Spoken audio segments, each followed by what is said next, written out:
এদিকে হিঙ্গলগঞ্জে যখন শুভেন্দু অধিকারী সভা করছেন, মিছিল করছেন, তখন সন্দেশখালীর সরবেরিয়া এলাকায় প্রতিবাদ মিছিল আর সভা করছেন তৃণমূল কর্মীরা।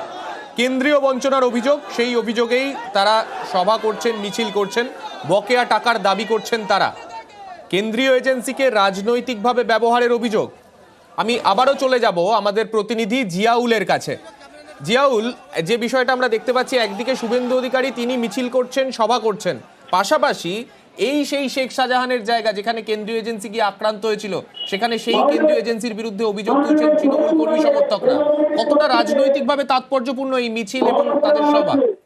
অবশ্যই দেখো, তাৎপর্যপূর্ণ এই কারণেই, তার কারণ গত 5 তারিখে যেভাবে একেবারে আর কি এলাকার মানুষজন থেকে শুরু করে শাসক দল বারবার বলছিল, তৃণমূল কংগ্রেস থেকে বারবার বলা হচ্ছিল শুভেন্দু অধিকারী এই 5 তারিখের বেশ কয়েকদিন আগে এখানে এসেছিল, তারপরেই তিনি সরাসরি আক্রমণ করেছিলেন শেখ শাহজাহানের দিকে, এবং তারপরেই গত 5 তারিখে কিন্তু সেখানে কেন্দ্রীয় এজেন্সি অর্থাৎ ইডি আধিকারিকরা সেখানে যায়, তারপরে হামলা হয় এবং সবটাই করা হয়েছে শুভেন্দু অধিকারীর নির্দেশে, এমনটাও কিন্তু বক্তব্যের সামনে চলে এসছে। এবং আজকে যেখানে সন্দেশখালী থেকে প্রায় না হলেও 20 কিলোমিটার দূরে হিঙ্গলগঞ্জ যেখানে সভা করছেন শুভেন্দু অধিকারী, ঠিক তার পাল্টা সভা বলা যেতে পারে সেখানে সন্দেশখালী সরবেরিয়া, সেখানে সুকুমার মাহাতো এখানকার বিধায়ক, সন্দেশখালীর বিধায়ক, তিনি সভা করছেন, মিছিল করছেন। শুধুমাত্র কেন্দ্রের বঞ্চনা অর্থাৎ 100 দিনের কাজ, আবাস যোজনা থেকে শুরু করে একাধিক প্রকল্পের টাকা কিন্তু কেন্দ্র সরকার আটকে দিয়েছে, সবটাই কিন্তু রাজনৈতিক উদ্দেশ্যে।